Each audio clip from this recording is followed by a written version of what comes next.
ஆண்டவராக இயேசு கிறிஸ்துவின் இனிய நாமத்தில் அன்பின் வாழ்த்துக்கள்.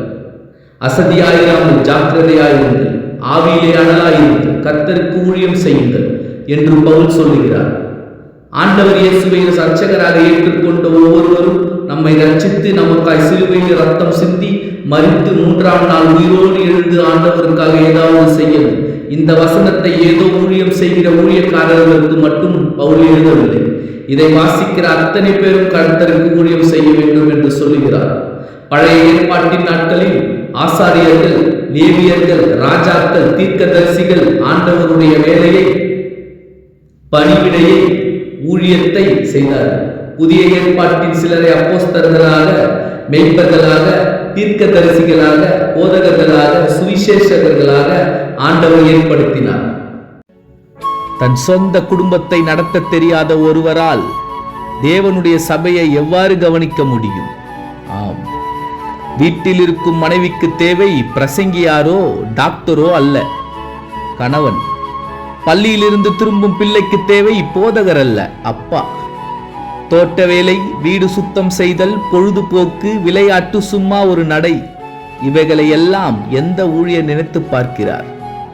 ஊழியத்திற்காக அல்லது வேலைக்காக எனது குடும்பத்தை தியாகம் செய்கிறேன் என்று கூறுவது திருமறைக்கு முரணானது.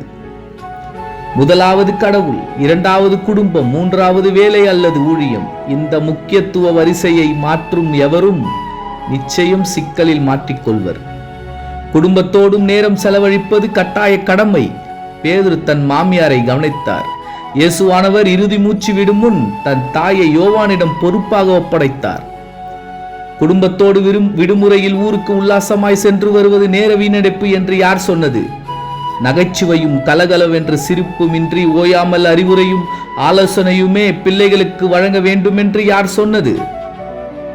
ஊழியத்திற்கு போகும்போது மனைவி பிள்ளைகளையும் அவ்வப்போது அழைத்துச் செல்லலாமே. அவ்வாறே வாழ்க்கை துணையின் குறைகளை மறுபாளரிடம் பகிர்ந்து கொள்வது நல்லதல்ல, அது ஆபத்து. தேவ ஆலயமாகிய நமது உடலை கவனித்துக் கொள்வது அதிமுக்கியம். சரிவிகித உணவு அவசியம்.